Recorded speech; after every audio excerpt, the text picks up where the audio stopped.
စိန်ဖန်နာတိုက်ကြီးအတွင်းအဖိုးအိုတူရဲ့ပြောင်မြောက်လာတဲ့စိန်ခိုမှုကြီး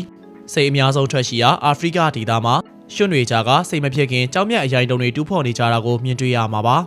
ထူထပ်လာတဲ့ရွှွတွေကြားကကြောက်မြတ်အရိုင်တုံတွေကိုတေချာတူးဖော်စီစစ်တာကတော့တိတ်တော့မလွယ်ကူလာပါဘူးဒါပေမဲ့လေကဘာပေါ်မှာအလှဆုံးတန်မိုးအရှိဆုံးစိန်တွေရရှိဖို့အတွက်တော့လွယ်လွယ်နဲ့မရပါဘူးအခုလိုအခက်အခဲတွေကြားကမစုံမနစ်ရှာဖွေစွန့်စားတူးဖော်ကြရတာဖြစ်ပါတယ်ရွှွစည်းမြေတွေကနေတေချာနိုင်ချွတ်ရှာဖွေပြီးကြောက်မြတ်အရိုင်တုံတွေရှိပါတ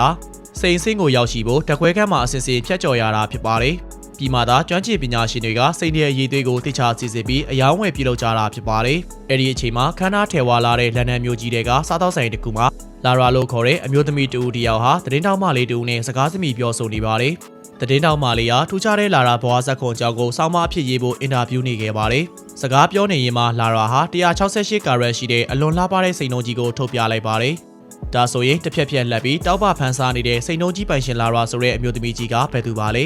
1960ပြည့်နှစ်ဝန်းကျင်ကပေါ့လာရာဆိုတဲ့အမျိုးသမီးကြီးဟာလန်ဒန်မြို့ရဲ့ထိပ်တန်းကျောင်းမြတ်ရတနာကုမ္ပဏီကြီးတစ်ခုမှာမန်နေဂျာအဖြစ်အလုပ်လုပ်ကိုင်နေတာဖြစ်ပါတယ်လန်ဒန်မြို့ရဲ့ဒိဋ္ဌိကျဲကုမ္ပဏီကြီးတစ်ခုဖြစ်တာကြောင့်ဝင်ငွေမခေလာသူလည်းဖြစ်ပါတယ်လာရာဟာမန်နေဂျာတူအဖြစ်လုပ်ကိုင်တဲ့အပြင်အလုပ်လုပ်ရမှာစမှတ်ကြပြီးစူးစမ်းလုံးတာကြောင့်တထေးရဲ့အထူးအလေးပေးမှုခံရသူတူဆိုရင်လည်းမမှားပါဘူးအာဖရိကကထွက်ရှိတဲ့တမိုးကြီးလာတဲ့စိန်မှန်သမျှလာရာတို့ကုမ္ပဏီကဝယ်ယူနေတာဖြစ်ပြီးထိပ်တန်းစိန်ကုန်တွေမျက်စိကျစရာနေရာတစ်ခုလည်းဖြစ်နေတာပါအကောင်းဆုံးအလှဆုံးစိန်တွေမှန်သမျှလာရာတို့ကုမ္ပဏီကထွက်ရှိနေတာလည်းဖြစ်ပါတယ်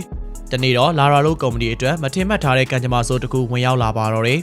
အာဖရိကစိန်တူတဲ့မိုင်းတွင်တစ်ခုမှာမိုင်းတွင်ပြိုကျပြီးစိန်တူးသမားရောက်100ကျော်သေဆုံးခဲ့ပါတယ်ဒီအကြောင်းအရာဟာလန်ဒန်မြို့တဝမ်းမှာအတော်လေးဟိုလေးကြော်ကြော်ဖြစ်သွားတာကြောင့်ကမ္ဘာတဝမ်းကအယုံဆူဆိုင်မှုကိုရရှိနေတာလည်းဖြစ်ပါတယ်။ကုမ္ပဏီတထေးကလည်းကြရက်ရိုက်နေတယ်လို့ဝန်ထမ်းတွေလည်းပြဿနာကြောင့်အတော်လေးစိတ်ထိခိုက်နေကြပါတယ်။ဒီပြဿနာဟာလာရာအတော့မကျလို့ဖြစ်ရတာဆိုပြီးဘုတ်ဖွဲဝင်တွေကဝိုင်းဝန်းထင်ကြီးပြီးပြောဆိုနေတာကြောင့်မကြခင်မှာလာရာတယောက်အလုပ်ထွက်ရတော့မှာဖြစ်ပါတယ်။လာရာလည်းဘလို့မှရှင်းပြလို့မရတော့တာကြောင့်အများဆန္ဒအတိုင်းမကြခင်မှာအလုပ်ထွက်စာတင်ရတော့မှာဖြစ်ပါတယ်။အဲ့ဒီအချိန်မထင်မှတ်ထားတဲ့စာတစ်စောင်လာရာစီရောက်ရှိလာခဲ့ပါတယ်။ကုမ္ပဏီကတန်ရှင်ရဲ့ဖိုးကြီးကလာရာကိုရုပ်ရှင်ရုံမှာတွေ့ဖို့ချိန်ပါတယ်။လာရာလည်းထွေထူးကိစ္စရှိလောက်မယ်ထင်ပြီးချိန်ထားတဲ့နေရာကိုသွားခဲ့ပါတယ်။အဖိုးကြီးကအလုပ်ထွက်ရမယ်အတူတူအကြိုက်ရိုက်သွားအောင်အတူဖန်တီးမယ်ဆိုပြီးကုမ္ပဏီကစိန်တွေကိုခိုးဖို့ပြောပါတယ်။လာရာလည်းအဖိုးအုပ်ကိုမယုံကြည်နိုင်တာကြောင့်စိန်ခိုးဖို့ကိစ္စကိုညှင်းဆိုခဲ့ပါတယ်။အခန့်မတည်ရင်ဂျေးအောင်နိုင်တာကြောင့်တောင်းဆိုမှုကိုလျင်မြန်စွာပဲသူညှင်းဆိုခဲ့ပါတယ်။တခြားကုမ္ပဏီတွေကလည်းသူ့အလုပ်လျှောက်ဖို့ကြိုးစားခဲ့ပေမဲ့အသက်အရွယ်အရနာမည်ပြတ်တာကြောင့်လာရာကိုအလုပ်မပေးခဲ့ကြပါဘူး။လာရာတယောက်တော်တော်လေးစိတ်သက်ကြပြီးအယုတ်ကျိုးပြတ်ဖြစ်နေခဲ့ပါပြီ။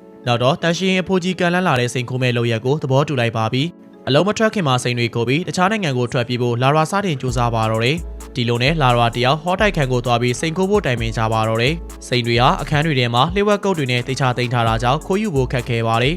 ်ဒါကိုဟောကစိတ်မပူပါနဲ့ငါမှအကြံထုတ်ထားတာရှိပြီးသားပါငါအကြံတိုင်းလိုက်လို့ပေးဖို့တောင်းဆိုပါတယ်လို့လာရာကိုပြောပါတယ်ဒီလိုနဲ့တညမှာတော့ကုမ္ပဏီပါတီပွဲမှာစိန်ကုမ္ပဏီပိုင်ရှင်အန်ကေတီထားရှိထားတဲ့လျှို့ဝှက်ကုတ်တွေတီးဖို့စူးစမ်းပါတော့တယ်ခဏနေတော့ပါတီပွဲပေါ်ကိုတက်ပြီးတထေးလာဖွင့်တဲ့ကုတ်တွေကိုခိုးကြည့်ပါတော့တယ်။ဒါပေမဲ့လည်းခိုးယူဖို့က CCTV ကင်မရာတွေအများကြီးရှိတာကြောင့်နှစ်ယောက်ကအကြံထုတ်ပါတော့တယ်။ဒီတော့လာရာကလုံခြုံရေးကိုချုပ်ထားလိုက်ပြီးဟောကတော့ကုတ်တွေကိုမှတ်သားထားပြီးစိန်တွေသွားခိုးတာအောင်မြင်ခဲ့ပါတယ်။စိန်တွေကိုဘယ်သူမှမမြင်နိုင်မခန့်မှန်နိုင်တဲ့နေရာမှာဟော့ကဖွက်ထားခဲ့ပါတယ်။နောက်ဆုံးစိန်တွေရှိတဲ့နေရာကိုလာရာတောင်မသိပါဘူး။တစ်ဖက်မှာလည်းစိန်တွေပျောက်သွားတာကြောင့်ကုမ္ပဏီတစ်ခုလုံးကပြောင်းဆန်နေပါပြီ။လာရာတယောက်လည်းဟန်ဆောင်ပြီးစိတ်ညစ်ချင်အောင်ဆောင်နေခဲ့ပါတယ်။အဲအချိန်မှာတတိကလည်းဒီခိုးမှုကိုရဲကိုမတိုင်ဘူးအတွင်းလူကတစ္ဆာဖောက်ပြီးကြံစီတာကြောင့်အမြန်ဆုံးစစ်ဆေးသွားမယ်လို့ပြောပါတယ်ခဏနေတော့တထေးစီကိုစားတစောင်ရောက်ရှိလာပါတယ်ယူရိုတန်100ပေးရင်ခိုးထားတဲ့စိန်တွေကိုပြန်ပေးမယ်ဆိုတဲ့စားတစောင်ဖြစ်ပါတယ်တထေးလည်းဒီအကြောင်းကိုဘယ်လိုဆက်ဖြည့်ရှင်းရမလဲဆိုတာတားဖြစ်သူနဲ့တိုင်ပင်နေခဲ့ပါတယ်ပိုင်ရှင်သားကလည်းလာရာကိုမယုံတာကြောင့်စိန်ခိုးသူဘယ်သူလဲဆိုတာအမြန်ဆုံးသိရဖို့ကြိုးစားနေပါ